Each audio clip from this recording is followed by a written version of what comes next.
Olá, eu sou Emerson Maia, da ProBan Nubank Capacitação. Alguns alunos pediram para esclarecer algumas dúvidas sobre medidas de performance. Olha, medidas de performance ilustram a melhor relação risco-retorno de uma carteira de investimentos, né? Em tese, quanto mais você aumenta o risco, maior a probabilidade de retorno. Então, essa relação risco-retorno, ela está presente em praticamente todas as opções de investimento, seja ela financeira ou não. Fiz um quadro aqui para ilustrar. Então, você tem a medida de risco e tem a medida de retorno, ok? Então, quanto mais você aumenta o grau de risco, maior passa a ser a sua exigência de retorno. Ok, aplicamos aqui o princípio da dominância, que significa o seguinte: diante de duas opções de investimento que te dão o mesmo grau de risco, você vai escolher aquela opção que você tem um maior retorno. Se você tem duas opções de investimento que têm o mesmo retorno, você vai escolher aquela opção que oferece menor risco. Isso chama-se princípio da dominância, tá? Não precisa ser nenhum especialista, né? Que dentre dois resultados diferentes, você vai naquilo que você corre menos risco. Diante do mesmo risco, você vai naquele que tem um resultado melhor, né? Quando a gente busca o conceito de medidas de performance, você tem basicamente 3 graus de risco, que não necessariamente um é mais arriscado que o outro.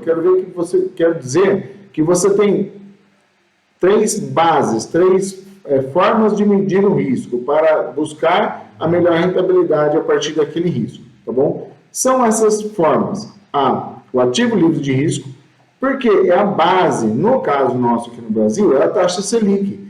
Se você não quiser correr risco nenhum em investimento, seja ele financeiro ou não, você deixa o dinheiro no título público, porque o governo, em tese, é o melhor pagador dentro daquela estrutura do país, né? Então, se o governo é o melhor pagador, você compra o título do governo, a taxa média ponderada e ajustada de rentabilidade dos títulos públicos vai ser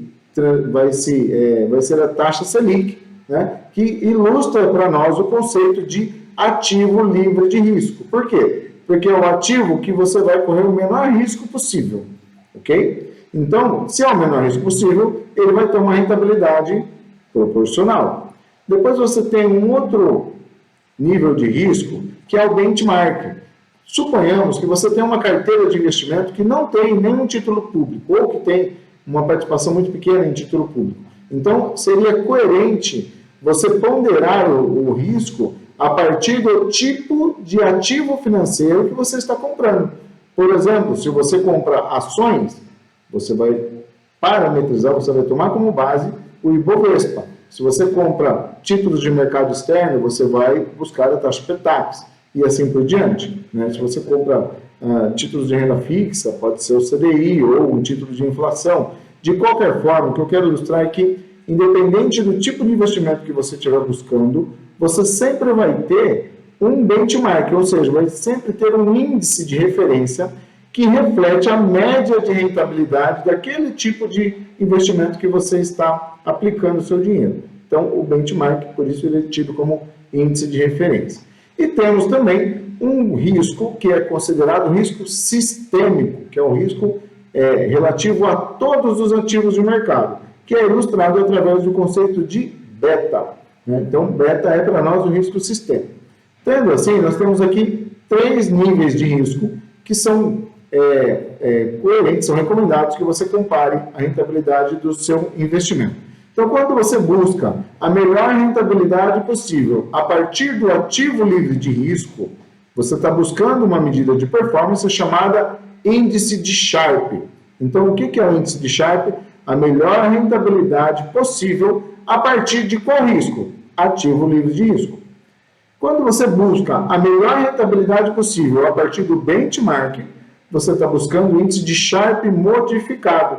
Por quê? Porque ele toma como base não a taxa Selic, ou o ativo livre de risco. Ele toma como base a taxa média daquela classe de ativos que você está aplicando, ou seja, o benchmark. E quando você busca a melhor rentabilidade possível a partir do beta, ou seja, a partir do risco sistêmico, né, você tem um índice de Treynor. Okay? Então, em resumo, Sharpe, melhor rentabilidade possível a partir do ativo livre de risco. Sharpe modificado a partir do benchmark e o Treynor a partir do beta. Então, por isso são tidos como medidas de performance, porque eles ilustram a melhor rentabilidade possível a partir daquele determinado grau de risco. Okay? Lembrando que o índice Sharpe ele sempre vai ser positivo, porque é melhor rentabilidade, não pior.